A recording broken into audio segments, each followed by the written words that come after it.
ವಚನ ಸತ್ಯ ವಚನ, ಭೂಮಿಗೆ ಬಂದ ವಚನ. ವಚನ ಸತ್ಯ ವಚನ, ಭೂಮಿಗೆ ಬಂದ ವಚನ.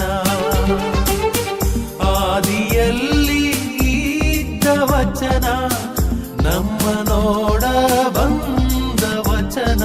ವಚನ ಸತ್ಯ ವಚನ, ಭೂಮಿಗೆ ಬಂದ ವಚನ.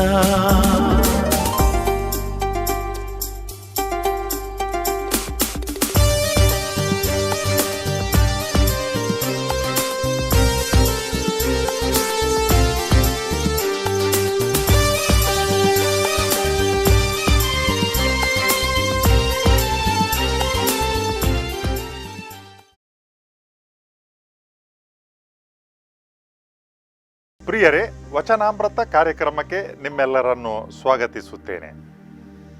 ದೇವರ ವಾಕ್ಯವನ್ನು ಆಲಿಸಿಕೊಂಡು ಈ ದಿನದ ಧ್ಯಾನವನ್ನು ನಾವು ಆರಂಭ ಮಾಡೋಣ. ಸಂತ ಯೋವಾನನು ಬರೆದ ಸುವಾರ್ತೆಯಿಂದ ವಾಚನ, ಅಧ್ಯಾಯ 20. ಮರಿಯಳಿಗೆ ದರ್ಶನ. ಮರಿಯಳು ಅಳುತ್ತಾ ಸಮಾಧಿಯ ಹೊರಗೆ ನಿಂತುಕೊಂಡಿದ್ದಳು. ಆಕೆ ಅಳುತ್ತಾ ಸಮಾಧಿಯೊಳಗೆ ಬಗ್ಗಿ ನೋಡಿದಾಗ ಶ್ವೇತ ವಸ್ತ್ರಧಾರಿಗಳಾದ 2 ದೇವದೂತರನ್ನು ಅಲ್ಲಿ ಕಂಡಳು. ಯೇಸುವಿನ ಪಾರ್ಥಿವ ಶರೀರವನ್ನು ಇಟ್ಟಿದ್ದ ಸ್ಥಳದಲ್ಲಿ ಒಬ್ಬನು ಅವರ ತಲೆಯಿದ್ದ ಕಡೆಯಲ್ಲೂ ಮತ್ತೊಬ್ಬನು ಕಾಲಿದ್ದ ಕಡೆಯಲ್ಲೂ ಕುಳಿತಿದ್ದರು. ಅವರು ಆಕೆಯನ್ನು, ಯಾಕಮ್ಮ ಅಳುತ್ತಿರುವೆ ಎಂದು ಕೇಳಿದರು. ನನ್ನ ಪ್ರಭುವನ್ನು ತೆಗೆದುಕೊಂಡು ಹೋಗಿಬಿಟ್ಟಿದ್ದಾರೆ, ಎಲ್ಲಿ ಇಟ್ಟಿದ್ದಾರೋ ತಿಳಿಯದು ಎಂದಳು. ಹಾಗೆ ಹೇಳಿ ಹಿಂದಕ್ಕೆ ತಿರುಗಿದಾಗ ಅಲ್ಲೇ ಯೇಸು ನಿಂತಿರುವುದು ಆಕೆಗೆ ಕಾಣಿಸಿತು. ಆದರೆ ಯೇಸುವೇ ಅವರೆಂದು ಆಕೆಗೆ ತಿಳಿಯಲಿಲ್ಲ. ಯೇಸು, ಏಕಮ್ಮ ಅಳುತ್ತಿರುವೆ, ಏನನ್ನು ಹುಡುಕುತ್ತಿರುವೆ ಎಂದು ಕೇಳಿದಾಗಲೂ ಮರಿಯಳು ಅವರು ತೋಟಗಾರನೆಂದು ಭಾವಿಸಿ, ಅಯ್ಯ, ನೀವೇನಾದರೂ ಅವರನ್ನು ಕೊಂಡೊಯ್ದಿದ್ದರೆ ಎಲ್ಲಿ ಇಟ್ಟಿರುವಿರಿ ಹೇಳಿ, ನಾನು ತೆಗೆದುಕೊಂಡು ಹೋಗುತ್ತೇನೆ ಎಂದು ಹೇಳಿದಳು. ಆಗ ಯೇಸು ಮರಿಯ ಎಂದು ಹೆಸರಿಡಿದು ಕರೆದರು. ಆಕೆ ಹಿಂದಿರುಗಿ ನೋಡಿ ರಬ್ಬೋನಿ ಎಂದಳು. ಯಹೂದ್ಯರ ಭಾಷೆಯಲ್ಲಿ ಹಾಗೆಂದರೆ ಗುರುದೇವ ಎಂದರ್ಥ. ಯೇಸು ಆಕೆಗೆ, ನನ್ನನ್ನು ಹಿಡಿದುಕೊಂಡಿರಬೇಡಿ, ನಾನು ಇನ್ನೂ ಪಿತನ ಬಳಿಗೆ ಏರಿ ಹೋಗಲಿಲ್ಲ. ನೀನು ನನ್ನ ಸಹೋದರರ ಬಳಿಗೆ ಹೋಗಿ, ನನ್ನ ಪಿತನು ನಿಮ್ಮ ಪಿತನು, ನನ್ನ ದೇವರು ನಿಮ್ಮ ದೇವರು ಆಗಿರುವಾತನಲ್ಲಿಗೆ ನಾನು ಏರಿ ಹೋಗುತ್ತೇನೆಂದು ತಿಳಿಸು ಎಂದು ಹೇಳಿದರು. ಮಗ್ದಲದ ಮರಿಯಳು ಶಿಷ್ಯರ ಬಳಿಗೆ ಬಂದು, ನಾನು ಪ್ರಭುವನ್ನು ಕಂಡೆ, ಅವರು ಹೀಗೆಲ್ಲ ಹೇಳಿದರು ಎಂದು ತಿಳಿಸಿದಳು. ಕ್ರಿಸ್ತರ ಶುಭ ಸಂದೇಶವಿದು. ಕ್ರಿಸ್ತರೇ ನಿಮಗೆ ಸ್ತುತಿಯಾಗಲಿ. ಪ್ರಿಯ ಸಹೋದರ ಸಹೋದರಿಯರೇ, ನಾವು ಈ ತಿಂಗಳಲ್ಲಿ ಪ್ರಭು ಯೇಸುವಿನ ಪುನರುತ್ಥಾನದ ಹಬ್ಬದ ಕಾಲದಲ್ಲಿದ್ದೇವೆ.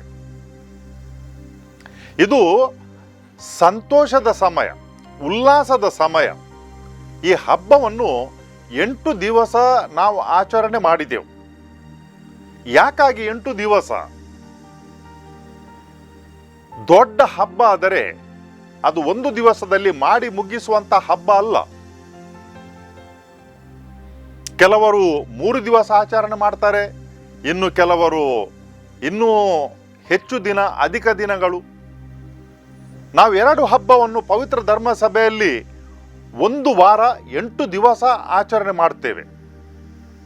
ಈ 2 ಹಬ್ಬಗಳಂತ ಹೇಳಿದರೆ ಕ್ರಿಸ್ಮಸ್ ಹಬ್ಬ 25ನೇ ತಾರೀಕಿನಿಂದ ಜನವರಿಯ 1ನೇ ತಾರೀಕಿನಂದು ನಾವು ಈ ಹಬ್ಬವನ್ನು ಆಚರಣೆ ಮಾಡ್ತೇವೆ.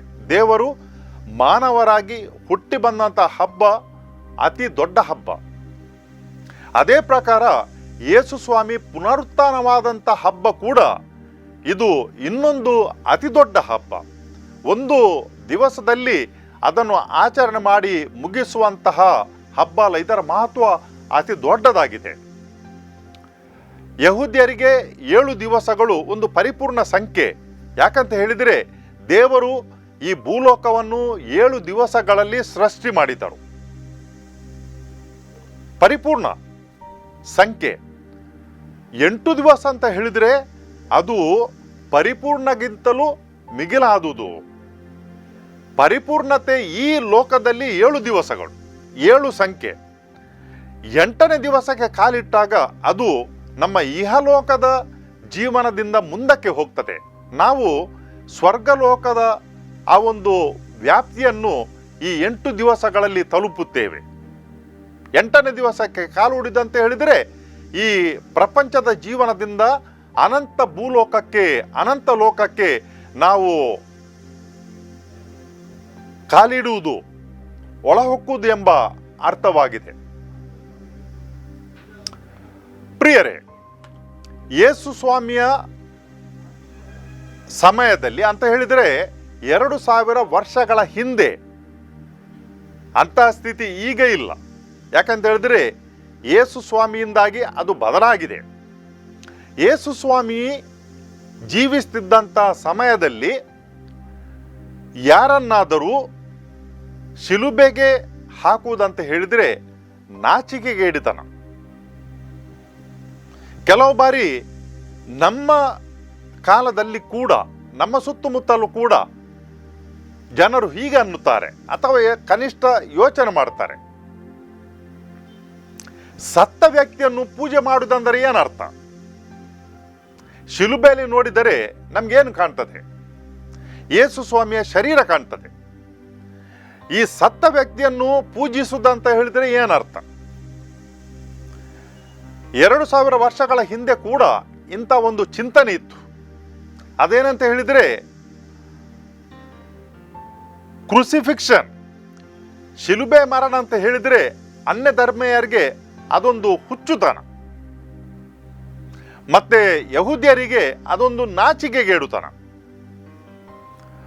ನಾವು ಈ ಎರಡನ್ನು ಕಾಣುತ್ತೇವೆ ಯೇಸು ಸ್ವಾಮಿಯ ಶಿಲುಬೆಯ ಮರಣದಲ್ಲಿ. ಅವರನ್ನು ಶಿಲುಬೆಗೇರಿಸಿದರು. ಜನರಿಗೆಲ್ಲರಿಗೂ ಕೂಡ ಒಂದು ಸಂತೋಷವನ್ನು ನೀಡುವ ಉದ್ದೇಶದಿಂದ. ಇದು ಒಂದು ಹುಚ್ಚುತನ, ಇದು ಒಂದು ನಾಚಿಕೆಗೇಡುತನ. ಅಂತಹ ನಾಚಿಕೆಗೇಡುತನಕ್ಕೆ ಯೇಸು ಸ್ವಾಮಿಯನ್ನು ಗುರಿಪಡಿಸಿದರು. ಯಾಕಂತ ಹೇಳಿದ್ರೆ ಇನ್ನು ಮುಂದಕ್ಕೆ ಯಾರಾದರೂ ಕೂಡ ಹೀಗೆ ಮಾಡಿದರೆ ಅವರಿಗೆ ಕೂಡ ಇದೇ ಶಿಕ್ಷೆ ಕಾದಿದೆ ಎಂಬ ಅರ್ಥ. ಆದರೆ ಆ ಚಿಂತನೆ ಜಾಸ್ತಿ ಸಮಯ ಉಳಿಲಿಲ್ಲ, ಕೆಲವು ಗಂಟೆಗಳಂತ ಹೇಳ್ಬೋದು. 3ನೇ ದಿವಸ ಶುಕ್ರವಾರ ಮಧ್ಯಾಹ್ನದ ನಂತರ ಯೇಸು ಸ್ವಾಮಿ ಶಿಲುಬೆಯಲ್ಲಿ ಮೃತರಾದರು. ಆಮೇಲೆ ಶನಿವಾರ 1 ದಿವಸ, ಭಾನುವಾರದ ಬೆಳಗಿನ ಹೊತ್ತಿಗೆ ನಾವು ನೋಡ್ಬೋದು ಕೆಲವು ಗಂಟೆಗಳು. ಆ ಕೆಲವು ಗಂಟೆಗಳಲ್ಲಿ 3 ದಿವಸದ ಅವಧಿ ಅಂತ ಹೇಳಿದ್ರು ಕೂಡ ಕೆಲವು ಗಂಟೆಗಳ ಸಮಯದಲ್ಲಿ ಆ ಒಂದು ಸ್ಥಿತಿ ಸಂಪೂರ್ಣವಾಗಿ ಬದಲಾಯಿತು. ಇವತ್ತಿನ ಸುವಾರ್ತೆ ಈಗ ತಾನು ನಾವು ಕೇಳಿದಂಥದ್ದು. ಮರಿಯಳು, ಪ್ರಾಯಶಃ ಮಗ್ದಲದ ಮರಿಯಳು, ಆಕೆಯಿಂದ ಯೇಸು ಸ್ವಾಮಿ ದೆವ್ವಗಳನ್ನು ಆಚೆಗೆ ಅಟ್ಟಿದ್ದರು. ಇನ್ನೊಂದು ಅರ್ಥದಲ್ಲಿ ಹೇಳುವುದಿದ್ದರೆ ಈಕೆಗೆ ಯೇಸು ಸ್ವಾಮಿ ದೆವ್ವಗಳ ಕಾಟದಿಂದ, ಪಾಪದಿಂದ ಮುಕ್ತಿಯನ್ನು ನೀಡಿದರು. ಯಾರಿಗೆ ಅಧಿಕವಾಗಿ ಕ್ಷಮಿಸಲಾಗಿದೆಯೋ ಅವರು ದೇವರನ್ನು ಅಧಿಕವಾಗಿ ಪ್ರೀತಿಸ್ತಾರೆ. ಈ ಮಹಿಳೆಯನ್ನು ಯೇಸು ಸ್ವಾಮಿ ದೊಡ್ಡ ಪಾಪದಿಂದ ಕ್ಷಮೆ ನೀಡಿದ್ದರು. ಅದಕ್ಕಾಗಿ ಆಕೆಗೆ ಯೇಸು ಸ್ವಾಮಿ ಮೇಲೆ ಅಧಿಕ ಪ್ರೀತಿ ಇತ್ತು. ಯಾಕಂತ ಹೇಳಿದ್ರೆ ತನ್ನ ಪಾಪಗಳನ್ನು ಕ್ಷಮಿಸಿ ಇನ್ನೊಂದು ಸಲ ಪ್ರಪಂಚದಲ್ಲಿ, ಸಮಾಜದಲ್ಲಿ ತನ್ನನ್ನು ಗೌರವ ಸಿಗುವಂತೆ ಮಾಡಿದ್ದಾರೆ. ಅದಕ್ಕಾಗಿ ಆಕೆ ಎಂದೆಂದೂ ಕೂಡ ಯೇಸು ಸ್ವಾಮಿ ಮಾಡಿದಂಥ ಈ ಉಪಕಾರವನ್ನು ಆಕೆ ಮರೆಯಲಾರಳು. ಅದಕ್ಕಾಗಿ ಏನು ಮಾಡ್ತಾರೆ ಅಂತ ಹೇಳಿದರೆ ಯೇಸು ಸ್ವಾಮಿಯನ್ನು ಶಿಲುಬೆಗೆ ಹಾಕುತ್ತಿರುವಂತಹ ಸಂದರ್ಭದಲ್ಲಿ ಅವರೊಂದಿಗೆ ಬೆರೆತಿದ್ದಂತಹ, ಅವರ ಹಿಂಬಾಲನೆಯನ್ನು ಮಾಡುತ್ತಿರುವಂತಹ ಅನೇಕ ಜನರು ಬಿಟ್ಟು ತೊಲಗಿ ಹೋಗಿದ್ದರು. ಸ್ವತಃ ಯೇಸು ಸ್ವಾಮಿಯ ಶಿಷ್ಯರು ಅವರಿಂದ ದೂರಕ್ಕೆ ತೊಲಗಿದ್ದರು. ಅವರೆಲ್ಲ ಅಡಗಿ ಕುಳಿತುಕೊಂಡಿದ್ದರು ಅಂತ ಹೇಳ್ಬೋದು, ಕುಳಿತುಕೊಂಡಿದ್ದರು. ಆದರೆ ನೋಡಿ, ಈಕೆ ಒಬ್ಬ ಮಹಿಳೆ ಸಮಾಜದಲ್ಲಿ ಯಾವಾಗಲೂ ಅಬಲೆ ಅಂತ ಅಂದಿನ ಕಾಲದಲ್ಲಿ ಕೂಡ ಕಾಣ್ತಿದ್ದರು, ಈಗ ಕೂಡ ಅದನ್ನೇ ನಾವು ನಮ್ಮ ಸುತ್ತಮುತ್ತ ನೋಡ್ತಾ ಇದ್ದೇವೆ. ಈ ಅಬಲೆ ಸ್ತ್ರೀ ಏನು ಮಾಡ್ತಾಳೆ ಅಂತ ಹೇಳಿದ್ರೆ, ಮುಂಜಾನೆ ಹೊತ್ತಿಗೆ, ಭಾನುವಾರದ ಮುಂಜಾನೆ ಹೊತ್ತಿಗೆ ಯೇಸು ಸ್ವಾಮಿಯನ್ನು ಸಮಾಧಿ ಮಾಡಿದಂಥ ಜಾಗಕ್ಕೆ ಹೋಗ್ತಾಳೆ. ಯಾಕೆಂತ ಹೇಳಿದರೆ ಆ ಯೇಸು ಸ್ವಾಮಿಯ ಶವವನ್ನು ಪರಿಮಳವಾದಂತಹ ಆ ದ್ರವ್ಯದಿಂದ ಲೇಪನ ಮಾಡಲಿಕ್ಕೆ ಹೋಗ್ತಾಳೆ. ಯಾಕೆಂತ ಹೇಳಿದರೆ ಯೇಸು ಸ್ವಾಮಿ ಶಿಲುಬೆಯಲ್ಲಿ ಮೃತರಾಗಿದ್ದರೂ ಕೂಡ ಅವರ ಮೇಲೆ ಮರಿಯಳಿಗೆ ತುಂಬ ಗೌರವವಿತ್ತು, ಪ್ರೀತಿ ಇತ್ತು. ಅದನ್ನು ತೋರಿಸಿಕೊಡ್ಲಿಕ್ಕೆ ಆಕೆ ಈ ಪರಿಮಳ ದ್ರವ್ಯಗಳನ್ನು ತೆಗೆದುಕೊಂಡು ಹೋಗ್ತಾಳೆ. ಅಲ್ಲಿ ಹೋದಾಗ ಏನಾಯ್ತು, ಆಕೆ ಹೋದದ್ದು ಈ ಬಾಗಿಲನ್ನು ಮುಚ್ಚಿದಂಥ ಸಮಾಧಿಯನ್ನು ನೋಡ್ಲಿಕ್ಕೆ. ಮತ್ತೆ ಆಕೆಯ ಮನಸ್ಸಿನಲ್ಲಿ ಕೂಡ ಇತ್ತು, ಯಾವ ರೀತಿಯಲ್ಲಿ ಈ ಅತಿ ದೊಡ್ಡ ಬಂಡೆಗಲ್ಲನ್ನು ಹಿಂದಕ್ಕೆ ಸರಿಸುವುದು ಮತ್ತೆ ಯೇಸು ಸ್ವಾಮಿಗೆ ಈ ಪರಿಮಳ ದ್ರವ್ಯದ ಲೇಪನ ಮಾಡುವುದು ಅಂತ ಹೇಳಿಕೊಂಡು. ಆದರೆ ಅಲ್ಲಿಗೆ ಬಂದಾಗ ಆಕೆಗೆ ಒಂದು ಆಶ್ಚರ್ಯ ಕಾದಿತ್ತು. ಅದೇನಂತ ಹೇಳಿದರೆ, ಆ ಸಮಾಧಿಯ ಮೇಲೆ ಬಂಡೆಗಲ್ಲು ಇರಲಿಲ್ಲ. ಬದಲಾಗಿ ಆಕೆ ಒಳಗೆ ನೋಡಬೇಕಿದ್ರೆ ಯೇಸು ಸ್ವಾಮಿಯ ಶವ ಅಲ್ಲಿ ಇಲ್ಲ.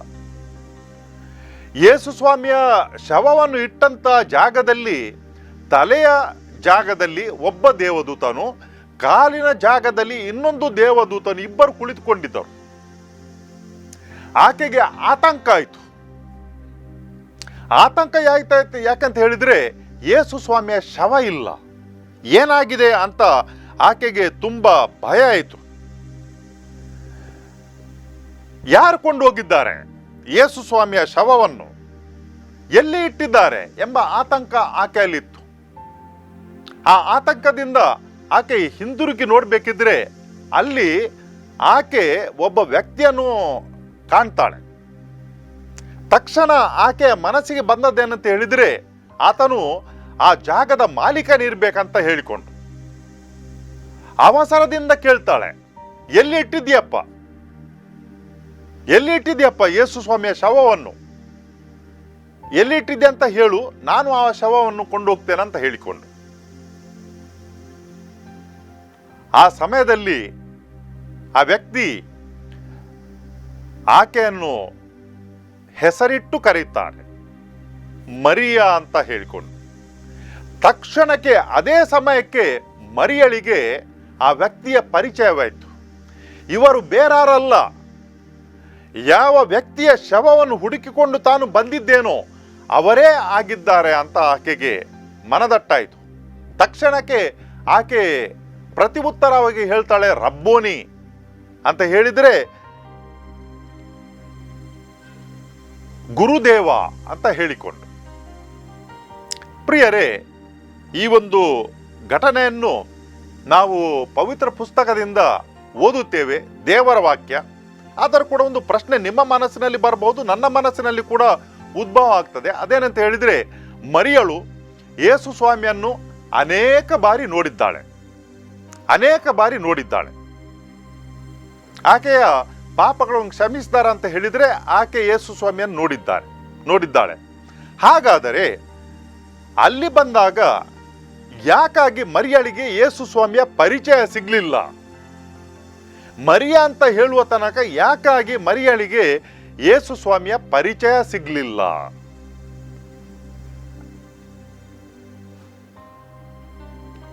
ಕೆಲವು ಯಹೂದ್ಯರು ಯೇಸು ಸ್ವಾಮಿ ಹತ್ರ ಒಂದು ಪ್ರಶ್ನೆಯನ್ನು ಕೇಳಿದ್ದರು.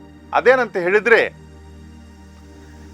ಒಂದು ಸಾಮತಿ, ಆ ಸಾಮತಿಯ ಮುಖಾಂತರ ಯೇಸು ಸ್ವಾಮಿಯನ್ನು ಸಿಲುಕಿಸಿ ಹಾಕುವಂತ ಒಂದು ಉಪಾಯ. ಒಬ್ಬ ಮಹಿಳೆ 7 ಮಂದಿಯನ್ನು ಅಣ್ಣ ತಮ್ಮಂದಿರನ್ನು ಮದುವೆ ಆಗ್ತಾಳೆ. ಎಲ್ಲರೂ ಕೂಡ ಸತ್ತ ಮೇಲೆ ಪುನರುತ್ಥಾನದಲ್ಲಿ ಈ ಮಹಿಳೆ ಈ 7 ಮಂದಿಯಲ್ಲಿ ಯಾರ ಪತ್ನಿ ಆಗುತ್ತಾಳೆ ಎಂಬುದಾಗಿ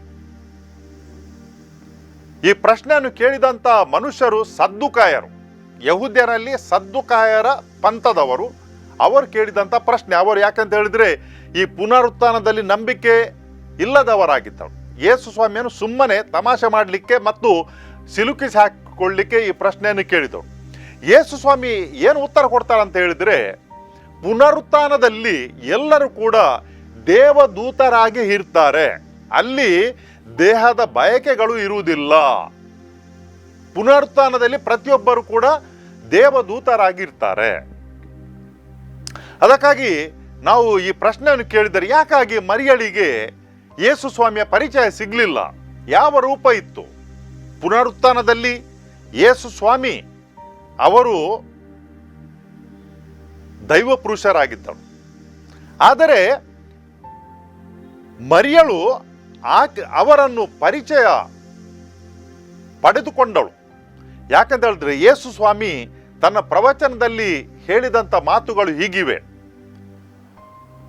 ಕುರಿಗಾಯಿ ಗೊಲ್ಲನು ತನ್ನ ಆ ಕುರಿಗಳನ್ನು ಬಲ್ಲನು. ಅದೇ ಪ್ರಕಾರ ಕುರಿಗಳು ಕೂಡ ತಮ್ಮನ್ನು ಮೇಯಿಸುವಂತ ಕುರಿಗಾಯಿ ಆತನನ್ನು ಅವುಗಳು ಕೂಡ ಬಲ್ಲವು ಅಂತ ಹೇಳಿಕೊಂಡು. ಯಾಕಂತ ಹೇಳಿದ್ರೆ, ಯಾವಾಗ ಕುರಿಗಾಯಿ ತನ್ನ ಕುರಿಗಳನ್ನು ಕರೀತಾನೋ, ಅವುಗಳು ಈ ಕುರಿಗಾಯಿಯ ಆ ಒಂದು ಮಾತುಗಳನ್ನು, ಶಬ್ದವನ್ನು ಕೇಳಿದ ತಕ್ಷಣ ಅವುಗಳಿಗೆ ತಿಳಿಯುತ್ತದೆ ತಮ್ಮನ್ನು ನೋಡಿಕೊಳ್ಳುವಂತ ಯಜಮಾನ ಇಲ್ಲಿ ಇದ್ದಾನೆ ಅಂತ ಹೇಳಿಕೊಂಡು. ಅದೇ ಪ್ರಕಾರ ಯೇಸು ಸ್ವಾಮಿ ಮರಿಯಾ ಅಂತ ಕರೀತಾರೆ. ಮತ್ತೆ ಮರಿಯಳಿಗೆ ಆ ಸ್ವರದಲ್ಲಿ ತಿಳಿಯುತ್ತದೆ ಇವರು ಬೇರಾರಲ್ಲ, ಬದಲಾಗಿ ಸ್ವತಃ ಯೇಸು ಸ್ವಾಮಿ ಅಂತ ಆಕೆಗೆ ತಿಳಿಯುತ್ತದೆ. ಪ್ರಿಯರೇ, ಇನ್ನೊಂದು ಕೋನದಿಂದ ನಾವು ನೋಡುದಿದ್ರೆ, ಈ ಮರಿಯಳು ಬೆಳಗ್ಗಿನ ಹೊತ್ತಿಗೆ ಅಂತ ಹೇಳಿದರೆ ಕತ್ತಲಿರುವಾಗ ಆ ಸಮಾಧಿಯಲ್ಲಿಗೆ ಹೋಗಿದ್ದಳು. ಆಕೆಯಲ್ಲಿ ಭಯ ಕೂಡ ಇತ್ತು. ಈ ಬಂಡೆಗಲ್ಲನ್ನು ಯಾರು ಸರಿಸ್ಯಾರೋ ಬದಿಗೆ, ಮತ್ತೆ ಯಾವ ರೀತಿಯಲ್ಲಿ ತಾನು ಈ ಪರಿಮಳದ ದ್ರವ್ಯವನ್ನು ಯೇಸು ಸ್ವಾಮಿಯ ಶರೀರಕ್ಕೆ ಹಚ್ಚುವುದು, ಲೇಪನ ಮಾಡುವುದು ಅಂತ ಹೇಳಿಕೊಂಡು. ನಮ್ಮ ಜೀವನದಲ್ಲಿ ಯಾವಾಗ ನಂಬಿಕೆ ವಿಶ್ವಾಸದ ಬದಲಾಗಿ ಸಂಶಯವಿರುತ್ತದೆ, ಭಯ ಇರ್ತದೆ, ಅಲ್ಲಿ ನಾವು ಸತ್ಯಾಸತ್ಯತೆಯನ್ನು ಕಂಡು ಹಿಡಿಯಲಿಕ್ಕೆ ತುಂಬ ಕಷ್ಟ.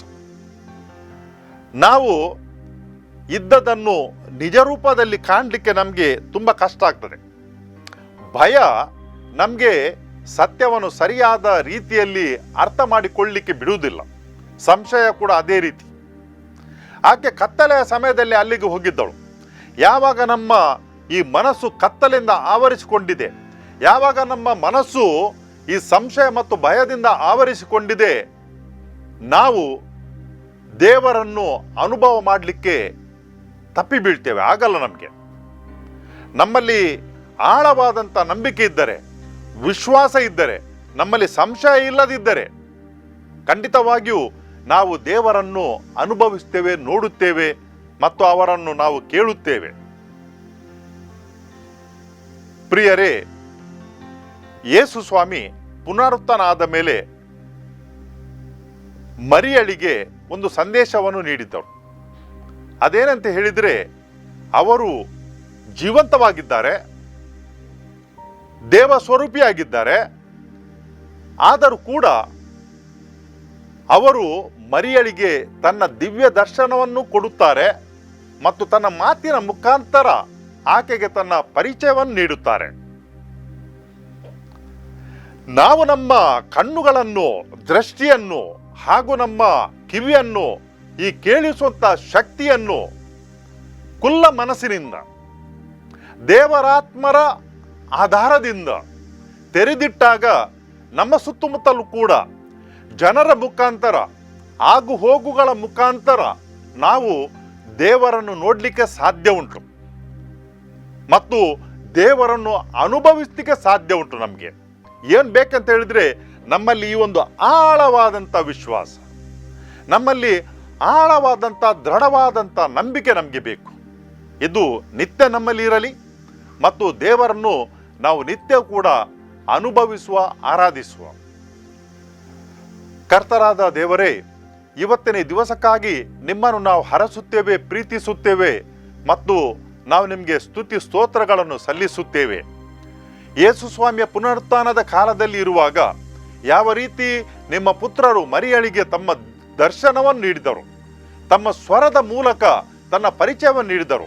ಅದೇ ಪ್ರಕಾರ ನಾವು ನಮ್ಮ ಮನೆಯಲ್ಲಿ, ಅದೇ ಪ್ರಕಾರ ಇರ್ಬೋದು ಕೆಲಸದ ಜಾಗದಲ್ಲಿ ಅಥವಾ ಎನ್ನೆಲ್ಲಿ ಇರುತ್ತೇವೆ, ಅಲ್ಲಿರುವಂಥ ಎಲ್ಲ ಜನರ ಮುಖಾಂತರ ಹಾಗೂ ಘಟನೆಗಳ ಮುಖಾಂತರ ನಿಮ್ಮ ಪುತ್ರರು ನಿಮ್ಮನ್ನು ನಾವು ಅನುಭವಿಸಲಿಕ್ಕೆ ಬೇಕಾದಂತಹ ಆ ವರಪ್ರಸಾದಗಳು ನೀಡಿರಿ. ಈ ಕಾರ್ಯಕ್ರಮವನ್ನು ವೀಕ್ಷಿಸುತ್ತಿರುವಂತಹ ಪ್ರತಿಯೊಬ್ಬರ ಮೇಲೆ, ಸಹೋದರ ಸಹೋದರರ ಮೇಲೆ ನಿಮ್ಮ ಆಶೀರ್ವಾದಗಳನ್ನು ಸುರಿಸಿರಿ. ಆಶೀರ್ವಾದಗಳು, ಸಂತೋಷದ ಆಶೀರ್ವಾದಗಳು, ಆರೈಕೆಯ ಆಶೀರ್ವಾದಗಳು, ಆರೋಗ್ಯದ ಆಶೀರ್ವಾದಗಳು, ನೆಮ್ಮದಿಯ ಆಶೀರ್ವಾದಗಳು ಇವೆಲ್ಲವನ್ನು ಕೂಡ ನಮ್ಮ ಪ್ರತಿಯೊಬ್ಬ ಸಹೋದರ ಸಹೋದರರ ಮೇಲೆ ಸುರಿಸಿರೆಂದು ನಿಮ್ಮನ್ನು ಪ್ರಾರ್ಥಿಸುತ್ತೇವೆ. ಆಮೇನ್.